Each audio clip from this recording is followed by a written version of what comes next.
This is the Answer Your Unique Calling podcast. This podcast provides tips, tools, and inspiring stories for creating clarity around your calling, opening your heart to infinite possibilities, and enabling you to have the greatest impact on the world. I'm Crosson-Hill, a certified spiritual life coach, meditation teacher, human design specialist, and founder of Priest of Inanna. And most recently, I've joined the faculty at Starseed Academy Coach Training. It's my mission to teach and guide others in living a spiritually aligned life that answers their unique calling. Welcome, and thanks for listening.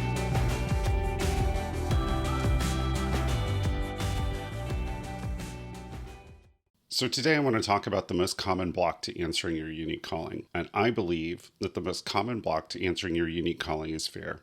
And I know a lot of you might be listening and thinking, no, that's not it. It's not it. I'm not afraid. It's not fear. It's something else. But I think at the core, a lot of the things that we might be experiencing that are holding us back all come back to fear, and that they're an underlying fear. So let me talk a little bit more about that. And maybe you'll find that something in one of these one of these fears resonates for you. So the first one that I find is, just fear that you misunderstood. And what this looks like is clients, fear that what if I get it wrong, right? What if I don't have this big, important spiritual mission? What if the divine isn't calling me to do this? What if I misunderstood it and I started to pursue the wrong thing, and that's not really my calling? That's not really the thing I'm meant to do, the thing that I was sent here to accomplish. And I think that's a big fear. There's definitely an aspect of all of us that wants to be certain. We want to know for sure. I mean, that's why a lot of spiritual practices exist, because we want to be certain about God. We want to be certain that there's life and continuity after death. We always are striving for certainty. And very few of us feel comfortable sitting with our doubt or sitting with the uncertainty and being in that space of uncertainty. And so when we start talking about something so massive, like answering our unique calling, and for some of us, that's such a burning need or mission to do something, to be of service, to make an impact on the world. Many of us are thinking about reorganizing our lives around that.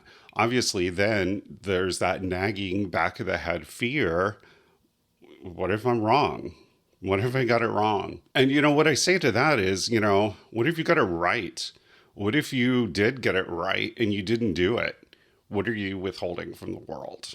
What are you not doing, and who are you not being? So the other fear that I think rises is fear that you won't know how to do something.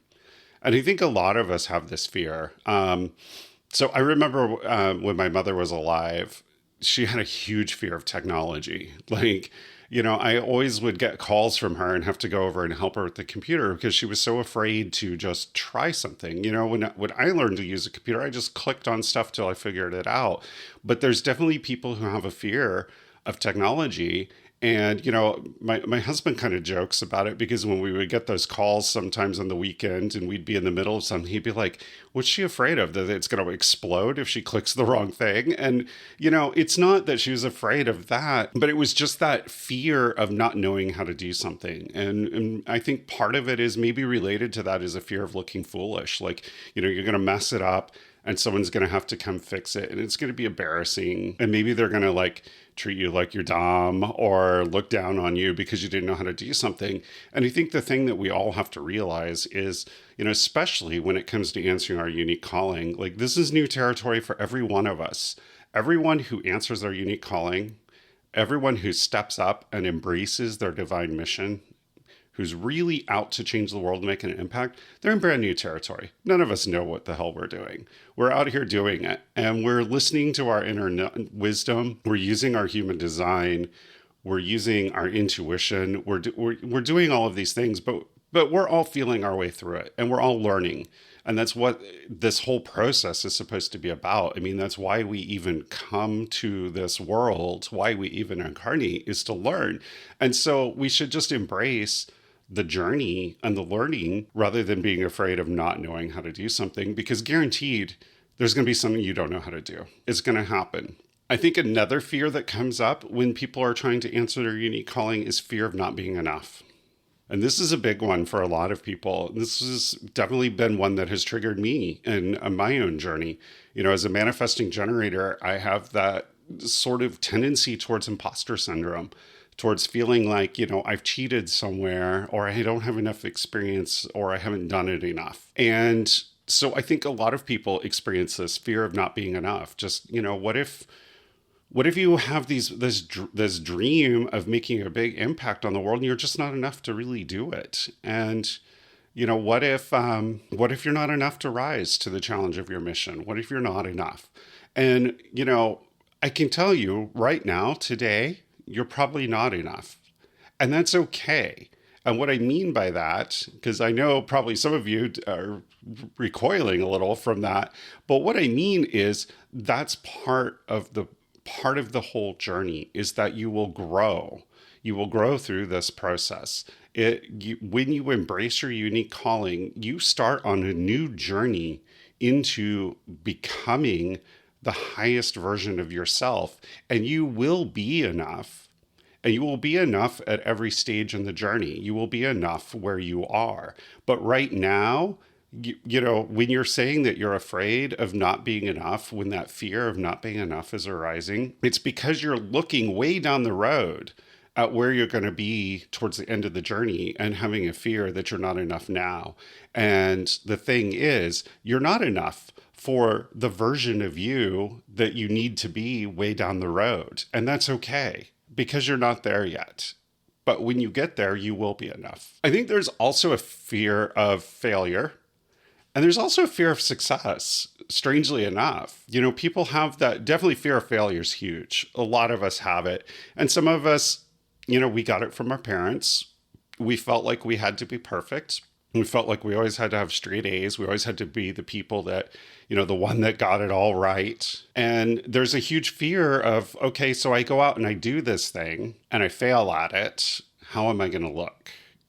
Because we definitely have an attachment to appearances. We definitely have an attachment to attaching what we're doing and our successes to our worth and to our acceptance. And we need to let go of that fear, because failure is how we learn.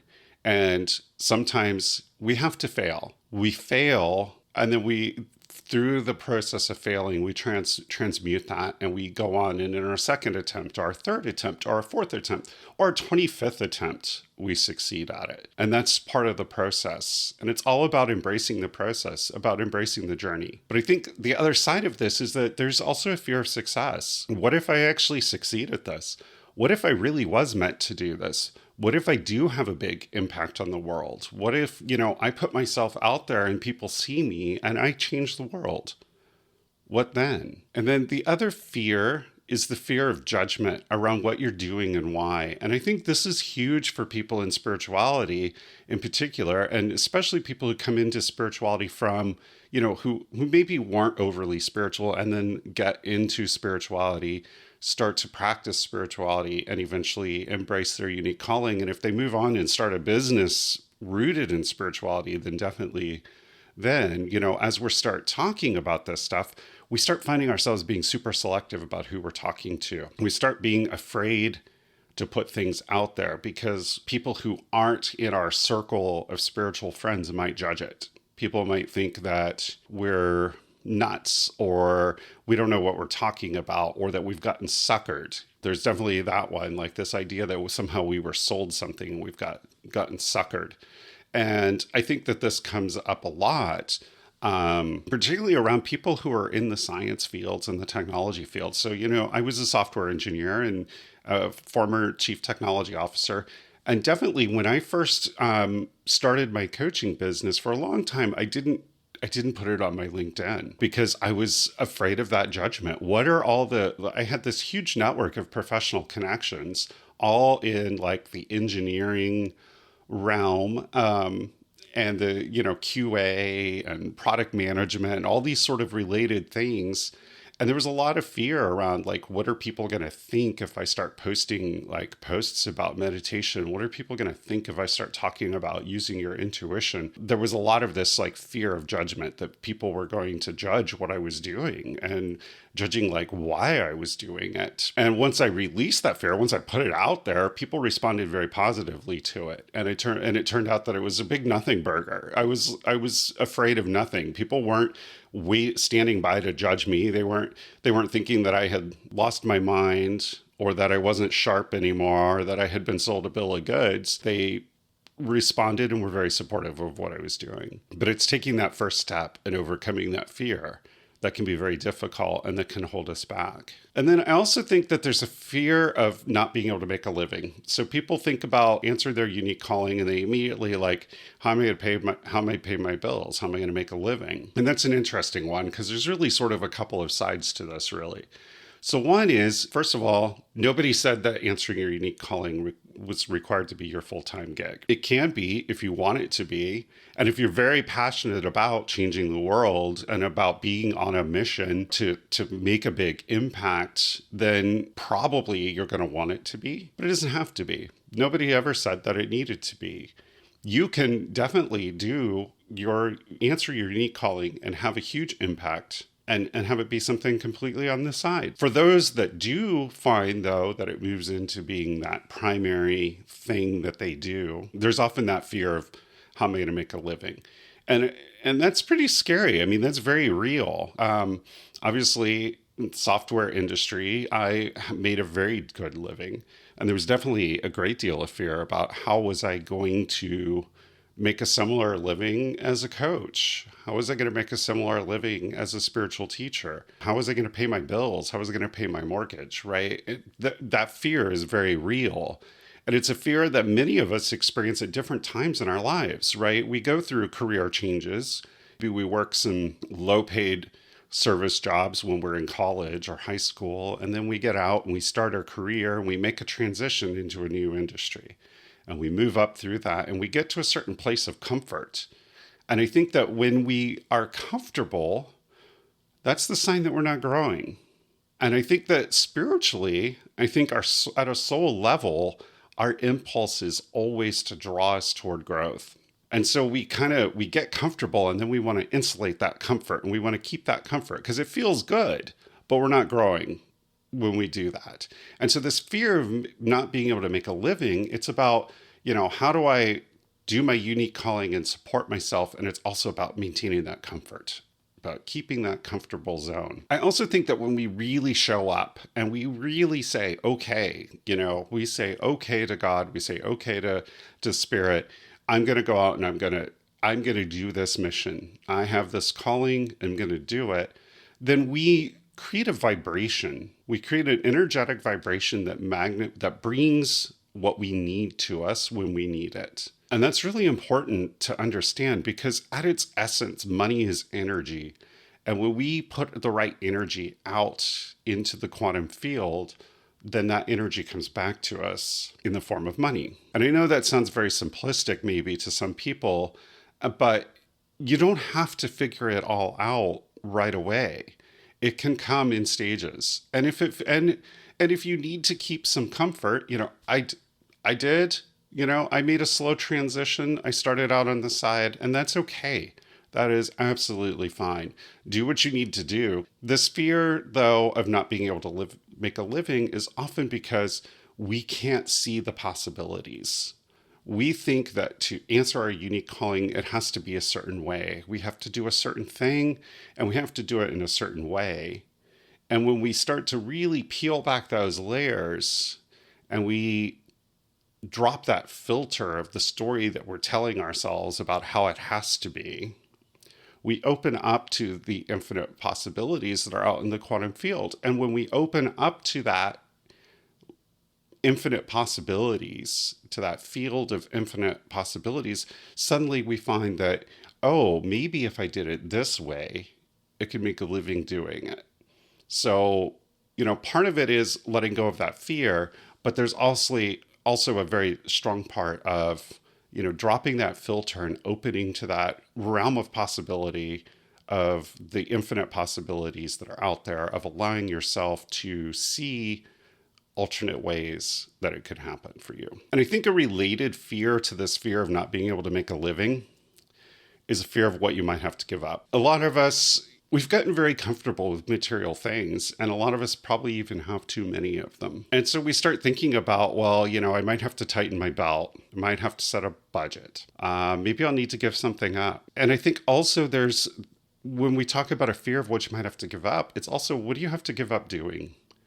What do you have to give up doing that maybe makes you comfortable or that you enjoy, but that doesn't actually serve you? What are you doing that doesn't serve your highest ideal, that doesn't serve the best for you? And what are you afraid of giving up that you're doing today that the best version of yourself wouldn't do? So I think that that's definitely there. And when we really get clear on that, when we tune into strategy and authority and our own inner wisdom, we see what we need to give up to really embrace our unique calling. And we no longer fear giving it up anymore, because we realize that there's something better waiting for us. And then also related to that is fear of who you'll have to stop being. You're not going to be the same person. The you that is here right now is not the you that's ultimately going to answer your unique calling. This is the you that's going to start the journey. The you that comes out at the other side is going to be completely different. And there's definitely a fear of, who will that other version of me be? Will I still be me? Will I still be the me that I know myself to be now? And there's a little fear attached to that, a little fear of who you'll have to stop being. When I was a chief technology officer, there was certain status that came with that, right? I had reached the pinnacle of my career. I had a private office. I received perks from other tech companies. I got recognized as, someone in the industry who was really knowledgeable, as a thought leader. And so there was a lot of that I was going to have to give up when I chose to step down from that role. And so there can be a lot of fear about who you'll have to stop being. I had to stop being a thought leader in technology. I had to stop being the person with the private office. I had to stop being the person who was getting free tech perks from different companies that wanted to sell my company products. And so there's a lot of fear about that.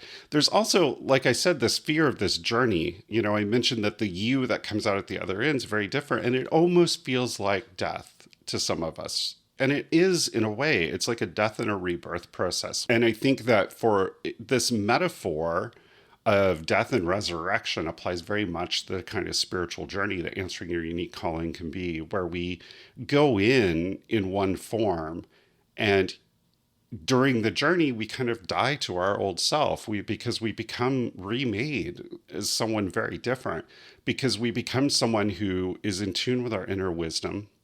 We become someone who is obsessed with making the world better, of being in service. And we become someone who is on a deep spiritual mission to do that, to make the world better, to elevate the consciousness of themselves and everyone around them.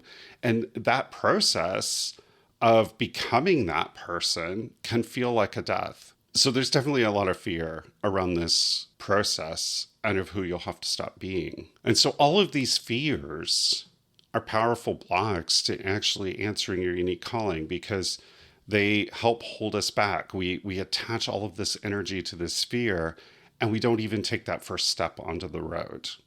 We just sort of decide that it's an impossibility for us. We tell ourselves a story that filters out the infinite possibilities to only one possibility that just isn't going to work out, and we know it's not going to work out, and we allow this fear to hold us back. And when we start to peel back these layers like an onion, peel back this fear, then we start to find that place of empowerment. We start to get in tune with that inner wisdom, and we start to feel that mission and that spiritual light and passion burning in us, pushing us forward, wanting to make the world a better place and to evolve consciousness of ourselves and those around us and just really manifest the very best that we can be and the best that other people can be as well. And so I invite you to really have an honest conversation with yourself about your fear and what it is that's holding you back. What is it that you're afraid of?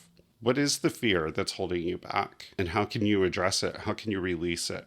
How can you honor it and integrate it in a way that no longer holds you back, but allows you to move forward? And I invite you to do that. And I thank you for listening today.